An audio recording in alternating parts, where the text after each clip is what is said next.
30 years ago, children everywhere at Magic Kingdom were traumatized for about 8 years. We are talking about Extraterrestrial Alien Encounter. I'm Candace, and with me is the still traumatized Arezou. Hello.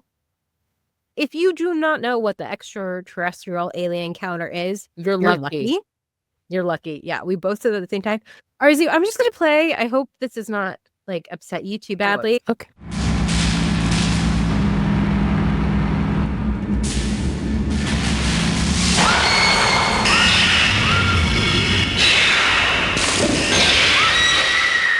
That's a pretty apt summary of that experience, I think. Yeah. Okay, so Michael Eisner was running Disney at the time. They tried to give a very short Cliff Notes version of this, and his teenage son Breck turned down the chance to go to Disney because he said it was too lame. And so it's all his son's fault. If Breck Eisner is listening, we have beef. But really, it's Michael just trying to impress his teenage son, which is saying something. So originally, Michael Eisner wanted to have something alien, like Alien the movie related, similar to Buzz Lightyear of Star Command, like the shoot 'em. Buzz Lightyear Space Ranger spin? Yes, thank you. They were planning that in the 80s, but it was a little too dark, and Eisner was still pushing for this, while the head Imagineer, who was working with George Lucas at the time for Star Wars and Indiana Jones, talked to him and was like, help me talk Michael Eisner down, but why this is a bad idea to do this terrifying ride at a children's theme park when you have to go to George Lucas to be your voice of reason. You messed up. Yeah. But also, we love you, George. Talk him out of doing the terrifying attraction, and the compromise is do a terrifying show instead. Yeah, I'm terrified of what this ride and shooter thing was gonna be.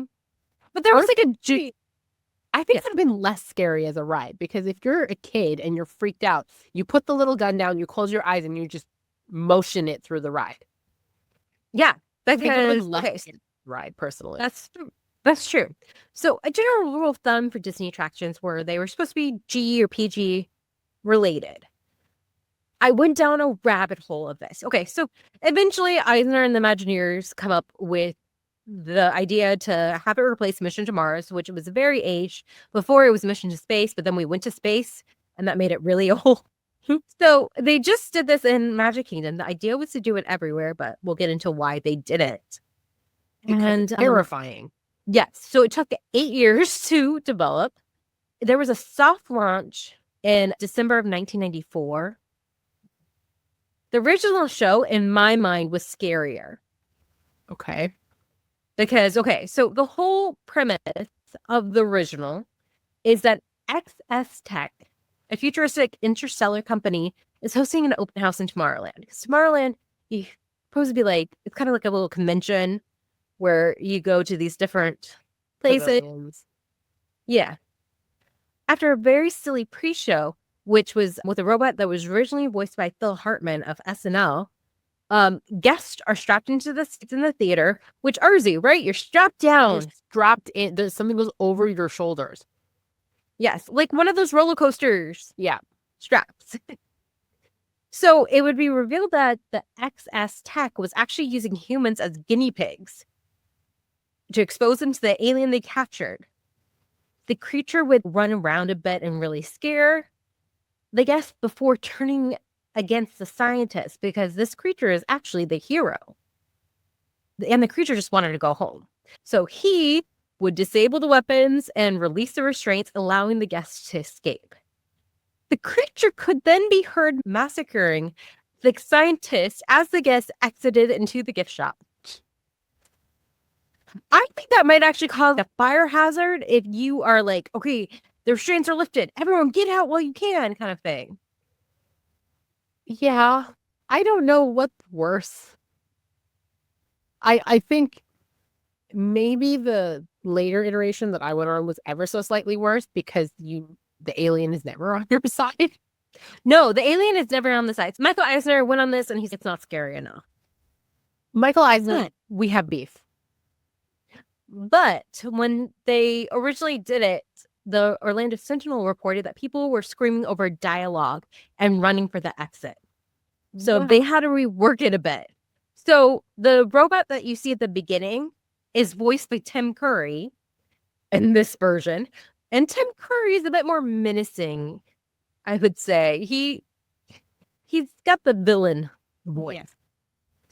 And so there's this adorable little alien called Skippy who is transported, which is what one guest is meant to do. And it's a test, and Skippy transported, and he's burned to a crisp. So this pre-show was meant to show parents and kids, this is scary. Get out now while you can. This did not happen with Arezou. Oh, I have a whole story. I'm waiting to get there. Yeah. Okay, so the same thing happens is that you're locked in, and then the president of Access Tech is, I just don't want one of you guys to come. I'm going to come instead, and I'll be able to shake everyone's hand and answer all your questions. But the president of the company doesn't get through. The alien gets through, and this whole thing takes place in complete darkness. You see the alien for a little bit in the glass, and then it breaks apart, and then there's binaural sound effects, and the shoulder restraints move, suggesting that the alien is moving around the chamber. There's warm, moist air to simulate that alien is breathing down your neck. Water sprinklers and air blasters were used to simulate either the creature's drool or blood from the attacked worker who is above you. They do this thing where they're like, oh, don't scream, because the alien will hear you. So they're trying to get people to be quiet so you can hear the dialogue and understand the story. But still, people are screaming. And I watched this video of a ride through back in the 90s that was on YouTube. And a crew member says, oh, nothing's wrong here. And a kid who's strapped in says, yes, there is. Honestly, correct. Was that you or No. And we're going to put a pin in for why when story time comes. Yeah, there were a lot of complaints because obviously this is like right next to Cinderella's castle. Yeah, And- just about. Yeah, it's like literally Cinderella's castle. When you're walking to Tomorrowland, to your left is this horrific ride. I never went on this ride, but I always had a fear when I was in Tomorrowland, I would somehow happen upon it. Like I would just end up shuffled into the queue and forced to go on this ride because those commercials terrified me. But I had this perverse attachment to it. I was just so curious about it that when my older cousins came, I had them tell me everything, the pre-show, the actual show, because I was just very curious about it. It closed in 2003. Good. Maybe because it sucked and a lot of complaints, or also because the guy who played the president got in trouble. They eventually put up a warning sign saying that Alien Encounter is a frightening theatrical experience in a confined setting with loud noises and moments of total darkness. It went on to say, maybe too intense for children and some adults. It was later replaced by Stitch, which was terrible. I went on that a few times, and he burps. Chili cheese dogs burps at you. My one complaint with the Stitch ride is that, like, the Stitch you can meet in the parks, who's 6 feet tall. Yeah. When Stitch is supposed to be, like, the size of a dog. That's my one complaint, is that Stitch was too big. But I think it was an improvement. Yes, okay. It's more the vibe of what you should have at Disney World. So Yeah, this is the whole thing of them trying to make the park hip and things that teenagers would like. And again, so much that happens at Universal and Disney, especially in the Orlando parks, is because of each other. Like MGM Hollywood Studios is a direct reaction to Universal opening up also in Orlando. So it's just, but you know what? Us as theme park goers win in this situation. That's why monopolies are bad. And competition is good. oh my God. But this was not good for Arezou. Arezou has a very interesting story that I would like her to share with the class because it's hilarious to me, at least. I'm going to paint a picture for you. So it's July of the year 2000, or June. I think it was June. June of the year 2000. My parents have taken my brother and I to Disney World for the very first time. And we have been ready. We were ready to go. We had the vacation planning video, and I swear we watched it once a night. We were like visualizing this dream Disney vacation. So we get there, and the first park we go to is Magic Kingdom because no, the castle park. It's the first park you go to. And like my parents had been to Disney previously. They went there on their honeymoon. They went once after. So it's not like they didn't know what was going on at Disney, but they had never been on this attraction before. We go into Magic Kingdom and we turned right, like everybody else does, and went into Tomorrowland. And the very first thing is Alien Encounter. So we're like, let's just start here. It's at the beginning. And there were signs up being like, this is scary. If you are pregnant, bad idea. If you have heart problems, bad idea. Like, not good for small kids. My parents are like, are you sure?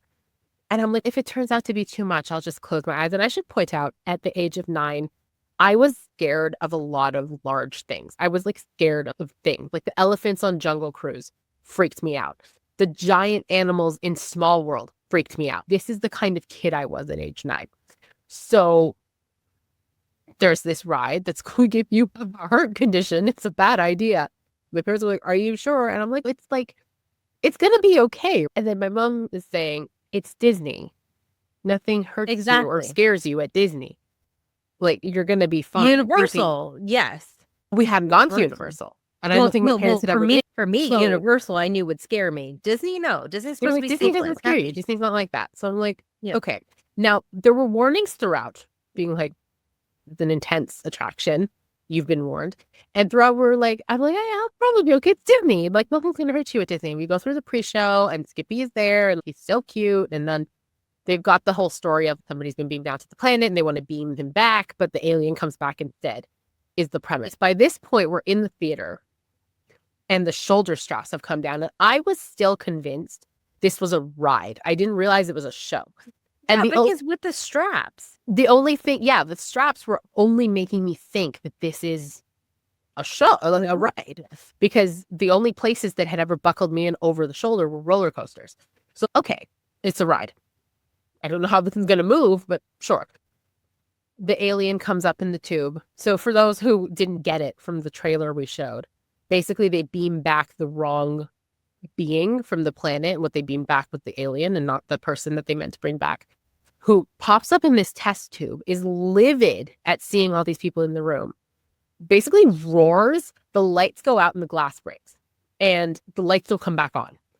Or no, they come back on very briefly, only enough for you to see that the glass is broken and the alien's gone. Yeah. And then the lights are killed completely. So then you're sitting in these chairs. I'm sitting in this chair with this thing dropped like over my shoulder. So I can't move. One of my parents is probably sitting next to me. I feel like they were sitting on either side of my brother and I. And at this point, I can hear the alien like scuttling around the room because coming in the headphones from my shoulder strap. I can hear the alien scuttling around the room. I can hear it breathing. It sounds like it's getting closer. And I'm just thinking, I don't even think I noticed them telling you don't scream, you'll scare the alien. I came to this conclusion on my own. I'm like, I can't scream because then it'll hear me. And it will kill me. And this is my first thought in the Magic Kingdom. I'm like, if I cry, it will hear me. So instead, I'm sitting there with my eyes shut, silently weeping in my seat. I don't even think I clocked the drool, which, by the way, my brother and I, we're not short people, but at the time, we're short enough that the drool wasn't going down our necks. It was going to the tops of our heads. Which maybe that was everybody else's experience. I don't know if that's what was supposed to be happening, but getting drooled on by this alien, getting like it was just, I've never been so paralyzed with fear. And then the attraction ends, they catch the alien, the lights go up. And my parents were stricken because it's one of those things where you are in it and you're aware that there's nothing you can do. And I think they thought in the pitch dark, if they grab our hand, it is game over. So they didn't even do, which was really smart. So they didn't even do that. The trust was gone for the rest of the There was no trust. This isn't scary, but I'm so sure. Like, I didn't go on Tower of Terror the first time my brother and dad went because I sent them to tell me what it was like. Because I'm like, I'm in there. I'm not going in there. And it wound up being fine because my big fear with drop rides was having to watch myself go up. And the nice thing about Tower of Terror is that's still my fear. But the nice thing about Tower of Terror is I don't have to watch that. It's enclosed until you drop. So that's great. But like, I think the only other ride that gave you a good enough warning was Dinosaur because they had a full scale. I think it was still there when we went. Had this full scale head of the dinosaur that chases you mounted to the wall, and they're like, FYI, this is what you're gonna see inside. If this is a problem, leave the line. And I'm like, this is what they needed for Alien. They needed scale models of what you were dealing with because I think being like, this is an intense attraction is just really isn't conveying that properly. Also, like, you have to remember, this is before the internet. There was dial-up, but this is before like nobody was themed Disney bloggers, social media, things like that, where you could be warned. Which there's a lot of great sites where you can check and see, is this ride appropriate for my kid? What does this have? Will this like have them, if they're scared of spiders, should they not go on this ride kind of thing? And it's not like I didn't know that this was the thing because like I said, we have that vacation planning video and I don't think they were going like in depth on each ride like YouTubers do now. Yeah. We were just kind of giving you an overview. But I remember, you know, those commercials like for the Disney World anniversaries that would come out and be like, there were like a whole bunch that would be on VHSs and stuff. There was one, I distinctly remember, like we can link it below. There was a kid describing to his class what he'd done on his summer vacation, and he had gone on a vacation to Disney World. Do you know what I mean? And I'll play it here. Yeah. I traveled into the future and hung out with famous movie stars, and then I was attacked by aliens. So he says attacked by an alien, and you see the alien. So it's not like I didn't know that this was a thing, but again, I thought we'd be moving. So I had rationalized to myself that if the alien is coming and it's scary, I'll just close my eyes. Which is what I did in the Great Movie Ride during the alien scene as a kid. There you go. I love that ride, but the alien part freaked me out. So I just closed my eyes and hid myself in my dad's arm. Yeah, which is what I figured I could do. But big. And because visually, you couldn't see anything anyway. The timing of this is so funny, too, because you brought up us doing this episode. And earlier that same day, I guess my brother had found something about the attraction and sent it to the family group chat. And my mom was like, I still feel guilty about this. And I'm like, I think it's hilarious. Like now on the other side of it, she's like, I don't. Yeah, I found out that somebody in Hollywood is putting on like a parody show. They did this last year, but it's coming back. And every seat in the audience is a splash zone, apparently. So they reenact this with buckets of blood. That's disgusting. Yeah. But yeah, it's just one of those things I'm so intrigued by. Like, I love like the idea of the lore and stuff like that, that there's just like, pretty much the story is capitalism is bad. Yeah. Because, which is funny coming from Disney. That's the real reason the ride didn't last. Yeah, and so it was originally supposed to be at Tomorrowland in Disneyland, and it was supposed to go to Tokyo and Euro Disney, but Euro Disney was at the time a failure. So I was like, oh, see, look, something was telling them not to make this. Like, it's like, you don't have money for this, don't do it. Good. But, yeah. Common sense intervened. Yeah. And honestly, I can't blame parents. They see it's scary, but they're probably thinking, oh, this is Haunted Mansion scary. Yeah, because it's Disney. That's the level of scary that they're supposed to be dealing with.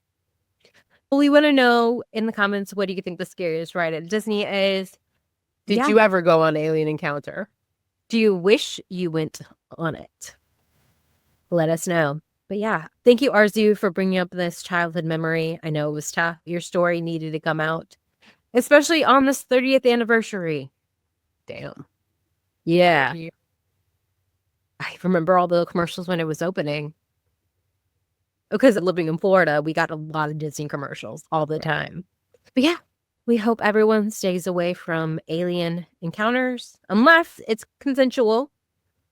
You know. It's late. Everyone stay geeky.